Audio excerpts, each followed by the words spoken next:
भागे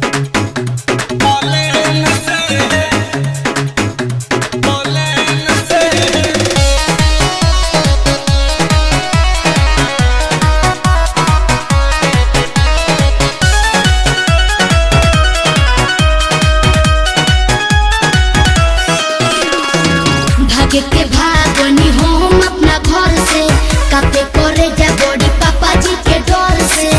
अरे जब नहीं था कूदी तो क्यों लंका में कूदी। भागे के भागनी हम अपना घर से कापे करे जा बड़ी पापा जी के डर से। अब हमरा के तू पहुंचा दो अरे सही सलामत बैठा दो घरवा फेन से। अरे काहे रे इतना डर काहे रही है, हम समझ ना है। ना हमरा बहुत डर लगता, पहुंचा दो। लइलियो तारेल से रे सुगिया घुमैलियो प्लेन से। लइलियो तारेल से रे सुगिया घुमैलियो प्लेन से। दहजियो बैठ गइली हमरे ही देन से। जहजियो बैठ गइली हमरे ही देन से। दहजियो बैठ गइली। हम न मानम, हम जइबे करब।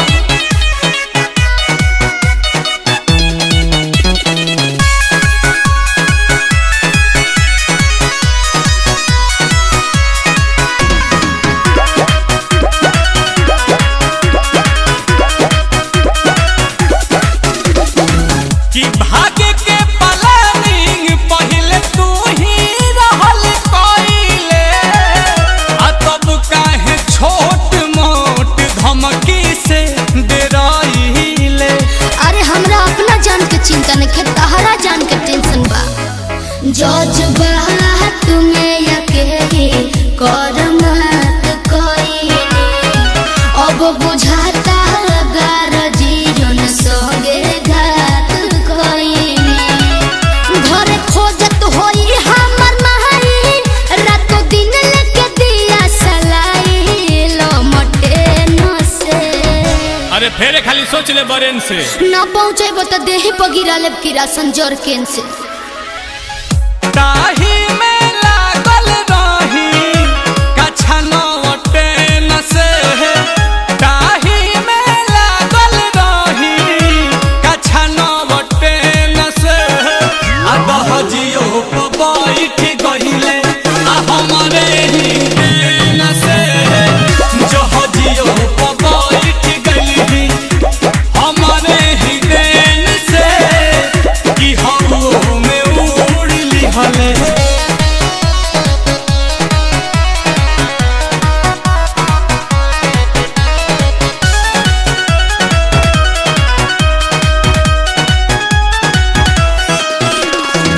कि तिहले दिन त संगे सुतले अब काहे उबाले। बाहर संस्कारी घर के चिंता में डूबाले। आशुतोष मुखिया FIR लिखवा दिले बड़े। नील कोमल घरे जाके साफ सीधा हो जाए। ना कहले बिन बिया है हम विधवा हो जाए।